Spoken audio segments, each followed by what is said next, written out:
Saudara yang dikasih oleh Tuhan Yesus Kristus, di tahun 2023 ini saya selalu berdoa kiranya kasih setia Tuhan tetap melimpah atas kita semua. Amin. Tema besar gereja kita tahun 2023 ini yaitu hidup berfokus Kristus. Dan pagi ini firman Tuhan saya beri tema miliki fokus hidup yang benar. Saudara, fokus adalah titik pusat dari perhatian kita. Fokus sangat penting dalam kita melakukan segala sesuatu. Ketika kita fokus, berarti kita berkonsentrasi penuh pada apa yang kita lakukan dengan menyingkirkan semua hal yang tidak berguna, yang tidak penting. Tentu tujuannya agar kita semua berhasil untuk mewujudkan cita-cita yang kita ingin capai. Nah, saudara, fokus penting untuk diterapkan bukan hanya dalam pekerjaan, tetapi juga dalam hidup, terutama dalam kehidupan rohani kita. Kita perlu sekali untuk fokus pada hal-hal yang membangun iman, ya. Misalnya doa pagi, ya, bersekutu, memuji Tuhan, baca Alkitab, setia beribadah. Kita perlu untuk membangun iman kita agar kita tetap kuat dalam menghadapi berbagai tantangan dalam kehidupan ini. Untuk itu kita harus memiliki fokus hidup yang benar, yaitu mata yang tertuju kepada Yesus.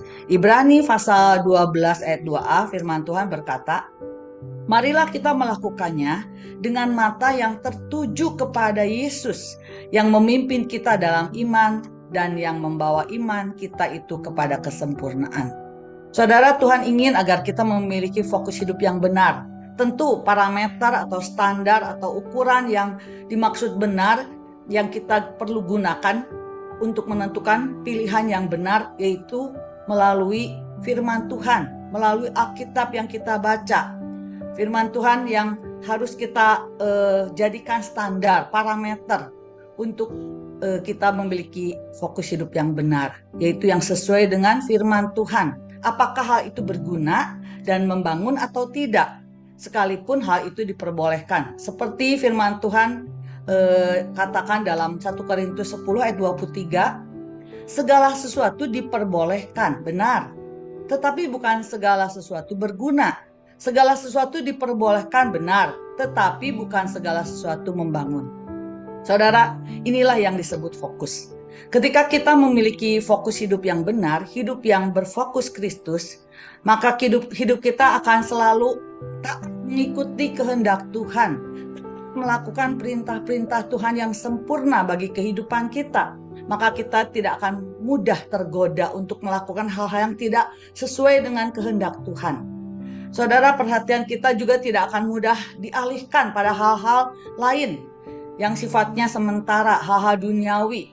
Akibatnya hidup kita tersesat ketika kita tidak taat firman. Hidup kita menjadi rugi karena kita kehilangan arah, kehilangan fokus.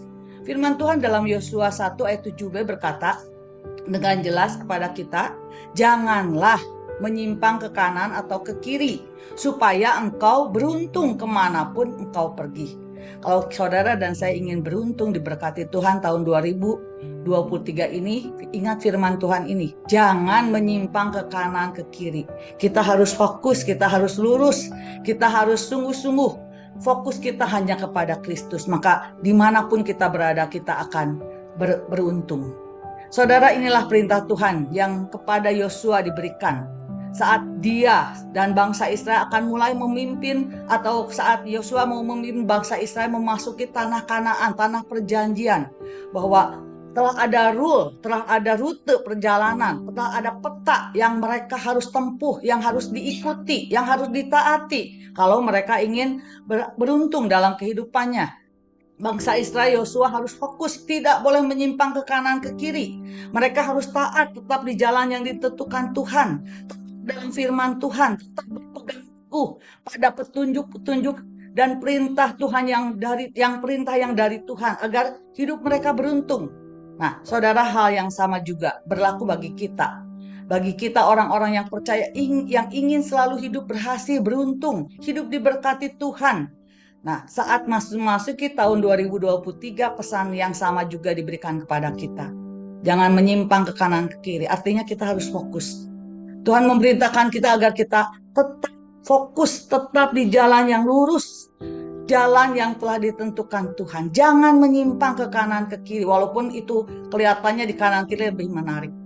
Jangan menyimpang dari kebenaran, jangan menyimpang dari jalan Tuhan, dari perintah Tuhan. Kita harus taat dan setia melakukan perintah Tuhan, hidup dalam anugerah Tuhan, sehingga kita setiap hari akan mengalami janji-janji Tuhan. Setiap saat janji-janji Tuhan akan digenapi dalam hidup kita. Amin. Nah, pagi hari ini ada beberapa manfaat ketika kita memiliki hidup, fokus hidup yang benar. Paling sedikit ada 3 kebenaran, saya buat dengan akronim 3S ya. Bahwa fokus membantu kita untuk menjaga S yang pertama, agar kita selalu sadar diri. Saudara, ketika kita sadar diri, kita menyadari siapa diri kita. Kita ini orang berdosa yang sudah diampuni, ditebus, diselamatkan oleh Yesus Kristus karena anugerahnya. Bukan karena kehebatan kita, kebaikan kita, kekayaan kita, tapi semua karena anugerah Tuhan. Kita ini bisa ada sampai saat ini bukan karena kita hebat, bukan karena kita kuat. Siapakah kita? Tapi kalau saudara dan saya sampai ada hari ini, itu semua karena anugerah Tuhan, karena kasih setia Tuhan yang luar biasa dalam hidup kita. Itu sebabnya jangan ada seorang pun yang bermegah, jangan ada seorang pun yang sombong. Ya, wah kalau saya diberkati ini hasil keringat saya sendiri. Kalau saya diberkati dalam pelayanan, kalau saya bisa sukses dalam pelayanan, itu semua bukan karena kita. Ya, Zakaria firman Tuhan berkata, bukan kuat dengan bahan gagah, tapi oleh rohku, kata Tuhan. Jadi saudara, ketika kita fokus kepada Tuhan, ada manfaat yang luar biasa. Kita akan selalu sadar diri. Kita nggak boleh sombong. Kita tetap harus rendah hati. Ketika kita sadar bahwa siapa diri kita, tidak akan mudah dialihkan oleh keberhasilan atau kesuksesan kita. Kita tidak akan jadi orang yang seperti kacang lupa kulitnya. Karena kita tahu bahwa hidup kita ini adalah karena anugerah. Dan semua berkat, keberhasilan, kesuksesan kita, itu semua berkat dari Tuhan, sumbernya Tuhan. Bukan kita, tapi kita hanya saluran untuk menyalurkan berkat itu. Sebab salah satu gangguan terbesar untuk kita bisa tetap fokus dalam mencapai tujuan hidup kita yang benar adalah kesuksesan itu sendiri. Ya, pada saat kita sukses, merasa hidup berhasil, seringkali kita lupa. Kita merasa inilah ini mulai saatnya kita kadang-kadang lupa jadi sombong. Kita mulai berpikir bahwa kalau kita dapat melakukan ini, kalau kita berhasil, kalau kita terkenal, kalau kita bisa sukses, itu semua karena kekuatan kita, itu karena kemampuan kita. Tapi kalau kita sadar diri, siapa yang memberi kemampuan? Itu Tuhan. Siapa yang memberikan kita kesempatan? Itu Tuhan. Nah, akibatnya ketika kita tidak sadar diri, kita lupa diri, kita bisa menjadi orang yang sombong. Hati-hati, sebab firman Tuhan berkata dalam 1 Korintus 10 ayat 12, sebab itu siapa yang menyangka bahwa ia teguh berdiri, hati-hatilah supaya ia jangan jatuh. Amin. Jadi saudara, kita perlu sungguh menjaga supaya sadar diri bahwa kita itu tidak boleh sombong. Selain itu ada bahaya lain yang juga bisa membuat kita mulai gagal fokus pada saat kita tidak sadar diri. Kita melakukan sesuatu yang ternyata itu bukan tujuan hidup kita. Mungkin saudara pernah dengar cerita Yunani kuno bagaimana ada seorang putri yang bernama Atalanta. Nah, dia itu adalah pelari yang hebat dan dia ini punya tujuan untuk menikah ya. Tujuan menikah, mempunyai suami yang bisa lebih cepat larinya dari dia. Tapi kalau dia lalu melakukan lomba, kalau mereka tidak berhasil, taruhannya nyawa. Salah satu banyak orang yang sudah gagal, tapi ada seorang yang bernama Hippomenes, dia mencoba untuk ikut lomba dan dia pinter ya. Dia pinter membuat siasat karena udah banyak yang meninggal, dia tidak mau jadi korban terakhir. Dia juga membuat apel emas, 3 buah apel emas. Jadi ketika dia lari, mulai Putri Atalanta mengejar, dia mulai waktu Putri Atalanta menoleh, dia lemparkan apel emas yang pertama. Melihat itu, wah wanita kan kalau lihat emas ya, wah tertarik. Dia juga mulai tertarik Putri Atalanta. Dia lihat apa itu? Kayaknya emas. Tapi karena ini terkejar oleh Hippomenes, dia akhirnya lari lagi. Setelah hampir lebih dari tengah-tengah, Putri Atalanta lihat lagi leher gitu yang ngeledek gitu ya. Tapi Hipomenes pintar, keluarkan lagi apel emas yang kedua, dilemparkan nggak terlalu jauh dari dia. Wah, melihat itu dia penasaran, apa ya kuning-kuning kayaknya emas, dan itu bentuknya kayak apa, menarik sekali. Ketika dia memperhatikan itu, Hipomenes sudah melewati dia.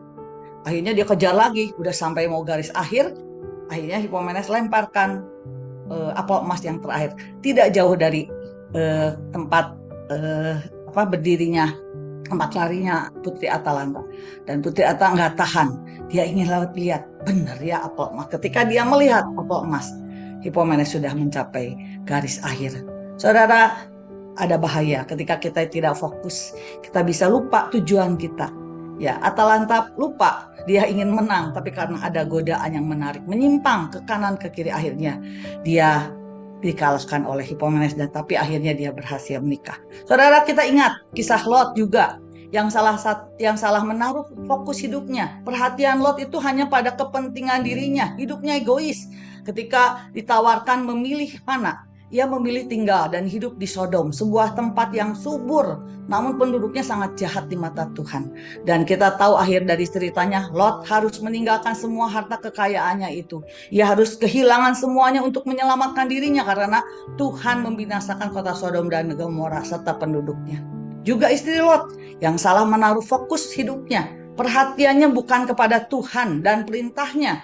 Pada saat Tuhan menyelamatkan Lot dan keluarganya, malaikat Tuhan melarang mereka melihat ke belakang.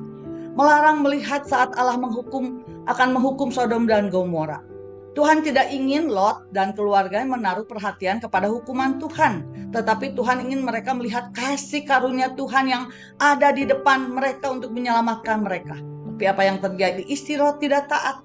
Ia menoleh ke belakang. Mungkin karena hartanya banyak, hatinya masih melekat di sana. Mungkin karena ada banyak harta, ya, perhiasan, bajunya yang bagus semuanya. Akhirnya dia menoleh ke belakang. Dan apa yang terjadi ketika istri Lot melihat Tuhan yang sedang menjatuhkan penghukuman atas kota Sodom dan Gomora, maka ia pun kena hukuman. Ia mati binasa dan menjadi tiang garam. Namun kita bisa belajar dari teladan Yesus yang fokus pada tujuan kedatangannya ke dunia untuk menjadi juru selamat manusia. Di dalam Yohanes 4 ayat 1-3, Yesus tidak mau menikmati popularitasnya di Yudea, sementara begitu banyak orang yang datang kepadanya untuk dibaptis. Sebaliknya, Yesus meninggalkan kota itu dan pergi menuju kota Samaria. Yesus mengerti bahwa dia tidak dipanggil menjadi seorang pembaptis seperti Yohanes. Yesus datang untuk menjadi juru selamat dunia. Saudara, seharusnya kita juga tidak boleh dibutakan oleh kesuksesan yang sifatnya sementara, dan kita teralihkan oleh tujuan-tujuan lain yang bukan tujuan hidup kita, yaitu Kristus. Untuk itu kita harus tetap fokus, kita arahkan mata kita agar tetap tertuju kepada Yesus yang menjadi kekuatan kita, sumber kekuatan kita dan tujuan utama hidup kita. Amin. Fokus bermanfaat membantu kita untuk menjaga S yang kedua, agar kita selalu mawas diri. Tadi supaya kita sadar diri, jangan sombong. Semua itu karena anugerah. Yang kedua, supaya kita mawas diri.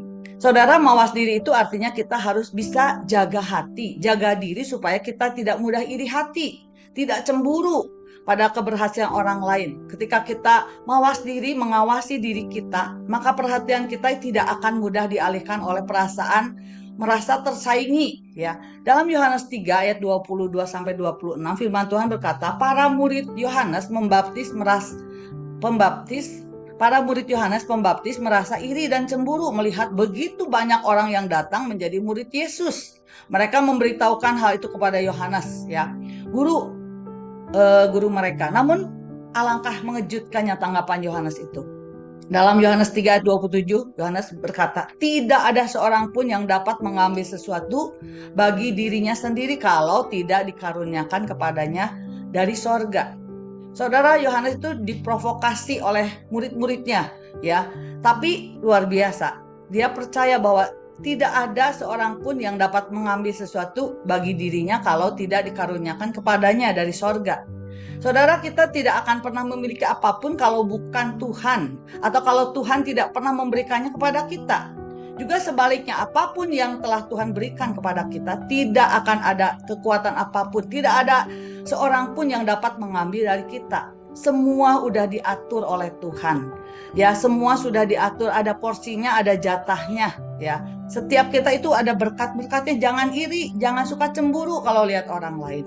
Kita percaya bahwa semuanya Tuhan sudah atur. Dia kalau yang mengatur itu semua pasti yang terbaik. Karena itu jangan suka iri, jangan suka takut, jangan suka khawatir dengan apa yang dilakukan oleh orang lain atau dengan apa yang dimiliki orang lain. Jangan iri, jangan cemburu. Sebab iri hati dan cemburu adalah gangguan yang paling berbahaya untuk mengalihkan fokus hidup kita, perhatian kita dari tujuan dan panggilan Tuhan bagi hidup kita. Iri hati dan cemburu adalah perasaan negatif yang menguras energi kita. Iri hati dan cemburu dapat mengalihkan fokus perhatian kita sehingga kita bisa jadi merasa tidak diberkati Tuhan. Saudara, mungkin saudara ingat, karena iri hati ada seorang pembisnis yang benar-benar dia jengkel sama saingannya. Satu kali didatangi oleh malaikat.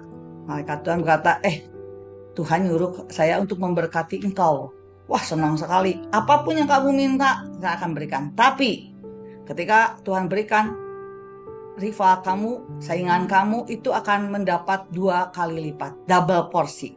Double blessing. Wah, akhirnya dia mikir kalau misalnya dapat minta mobil 10, dia 20. Kalau minta rumah 20, dia 40. Kalau minta bisnisnya, sahamnya 100, itu bisa jadi 200. Wah, mikir, rugi ya. Dia saking jengkelnya, apa yang dia minta? Akhirnya dia pikir, oh ya, malaikat, saya mau minta butakan saja mata saya 1. Malaikat kaget, wah kenapa dibutakan? Gak apa-apa. Jadi kalau mata saya buta, dia musuh saya atau saingan saya matanya dua-duanya buta. Saudara, ketika iri hati, ketika cemburu, seharusnya berkat itu menjadi hal yang luar biasa. Tapi karena iri hati, berkat itu bisa menjadi bencana. Hati-hati saudara, Tuhan ingin supaya kita tetap fokus, sebab fokus bermanfaat. Bukan hanya supaya kita sadar diri, tapi kita juga mawas diri. Jangan pernah banding-bandingkan. Kita harus percaya bahwa setiap orang diberikan porsi berkat masing-masing dari Tuhan. Amin. Dan fokus bermanfaat membantu kita untuk menjaga S yang ketiga, yang terakhir, agar kita selalu percaya diri.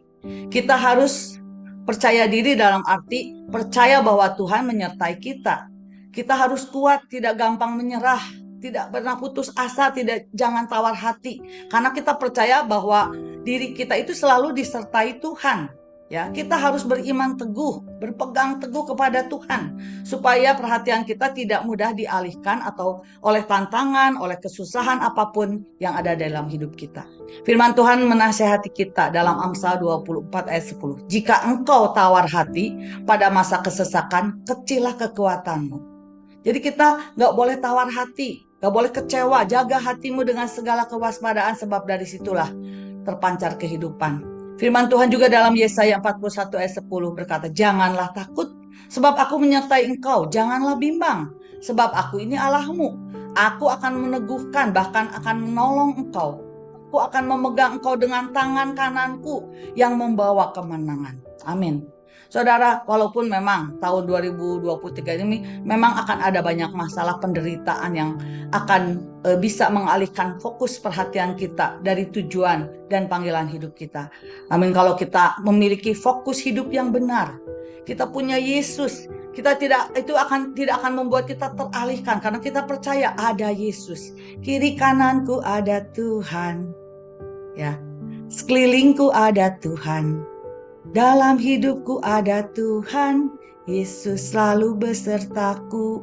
Jadi jangan lihat takutan ya, jangan di kiri kanan ada setan, ada hantu, ada masalah, tapi ada Tuhan. Kalau di kiri kanan kita dikelilingi oleh Tuhan, hadirat Tuhan, kita harus percaya diri karena ada Tuhan yang menyertai, bukan karena kita hebat. Karena itu saudara, ingat bagaimana Tuhan Yesus waktu dia ada di dalam perahu. Yesus bisa tidur nyenyak di dalam buritan kapal, sementara para muridnya khawatir, panik. Ya, dia tidak merasakan ada Yesus di perahu. Ketika badai menghantam, ya perahu mereka mulai kemasukan air dan hampir tenggelam, semuanya hampir tenggelam. Guru, kau akan membiarkan kami binasa? Ya, pada Yesus dia berteriak. Tapi Yesus bisa tidur, tetap tenang. Bahkan dia bisa meneduhkan badai. Apa yang menyebabkan Yesus bisa tidur? Bisa tidur nyenyak di tengah badai itu? Jawabannya adalah fokus. Yesus memiliki fokus yang benar pada tujuan dan panggilan Bapa Surgawi. Yesus percaya bahwa dia pasti selamat dari amukan badai. Dia percaya bahwa dia tidak akan mati tenggelam di dalam kolam, di dalam danau Galilea. Sekalipun badai menghantam, sekalipun perahunya terguling saat itu, Yesus tahu betul bahwa dia akan mati di mana? Di Golgota. Bukan di danau Galilea, bukan di danau Nasaret, danau Tiberias.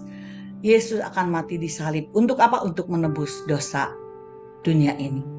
Rasul Petrus juga sama. Dia bisa tidur nyenyak ketika di penjara, padahal dia tahu bahwa Herodes telah siap membunuh dia seperti telah membunuh Yakobus dan murid-murid yang lain. Dia tahu bahwa Petrus akan dihadapkan pada banyak orang untuk dihukum mati. Tapi apa yang dilakukan Petrus? Dia tidur di dalam penjara, dia pulas. Apa yang menyebabkan Rasul Petrus bisa tertidur nyenyak di tengah ancaman untuk dibunuh? Jawabannya adalah fokus. Karena Rasul Petrus itu berfokus pada tujuan dan panggilan Tuhan atas hidupnya, bahwa dia akan melayani Tuhan sampai tua, akan menyelesaikan tugas panggilannya dalam hidupnya itu sampai menjadi tua. Padahal waktu itu dia masih muda, jadi dia tidur aja, belum waktunya. Yohanes 21 ayat 18-19 firman Tuhan berkata, "Aku berkata kepadamu, sesungguhnya ketika engkau masih muda, engkau mengikat pinggangmu sendiri, dan engkau berjalan kemana saja kau kehendaki. Tetapi jika engkau sudah menjadi tua, engkau akan mengulurkan tanganmu, dan orang lain akan mengikat engkau dan membawa engkau ke tempat yang tidak kau kehendaki." Dan hal ini dikatakannya untuk menyatakan bagaimana Petrus akan mati dan memuliakan Allah. Sesudah mengatakan demikian, ia berkata kepada Petrus, "Ikutlah aku." Saudara, oleh sebab Petrus percaya bahwa Tuhan pasti akan melepaskan dia dari penjara, dari tangan Herodes, karena Petrus mengerti, fokusnya tahu persis bahwa panggilannya itu, bahwa nanti dia matinya bukan mati karena di penjara dibunuh, tapi dia mati pada usia yang sudah lanjut. Saudara, mari kita juga memiliki fokus hidup yang benar di tahun 2020 ini, supaya itu akan menjaga kita supaya tetap sadar diri. Nggak ada yang sombong. Kalau kita diberkati tahun 2023 itu karena Tuhan. Kita juga harus mawas diri. Jangan pernah iri. Semua ada porsinya, ada berkat. Dan kita harus percaya diri. Di sekeliling kita itu ada Tuhan. Ada Allah Immanuel. Karena itu kita harus memiliki fokus hidup yang benar. Hidup kita berfokus kepada Kristus. Ya, bukan kepada masalah, bukan kepada harta, bukan kepada dunia, bukan kepada manusia. Tapi hidup kita harus kepada Kristus. Sebab ketika kita hidup berfokus Kristus, itu akan menjaga kita supaya kita tetap sadar diri. Kita juga selalu akan mawas diri. Kita juga akan percaya bahwa diri kita disertai Tuhan. Karena kita ini berharga. Ya, jangan takut. Jangan hidup dalam ketakutan. Kalau saudara sakit, kalau belum waktunya, Tuhan tidak akan mati, tapi akan menceritakan kemuliaan Tuhan. Yang penting, kapanpun Tuhan panggil, kita sudah memiliki Yesus. Sehingga ketika kita meninggalkan dunia ini, kita sudah disediakan rumah di sorga. Karena itu saudara, jangan takut. Tetap kita harus fokus, memiliki fokus hidup yang benar kepada Kristus. Kita percaya bersama Yesus yang selalu menyertai kita. Dia akan memimpin kita di tahun 2023 untuk menghadapi badai kehidupan apapun. Tapi kita akan tetap tenang karena Yesus beserta dengan kita. Karena dia adalah sumber damai sejahtera. Dia adalah juru selamat, Tuhan dan Raja dalam hidup kita. Sekian firman Tuhan, kiranya firman Tuhan termaterai dalam hidup kita, dan kita mari tahun 2023 tetap fokus kepada Tuhan, ya, supaya kita tetap dijaga untuk selalu sadar diri, mawas diri, dan percaya diri kita disertai Tuhan. Tuhan Yesus memberkati.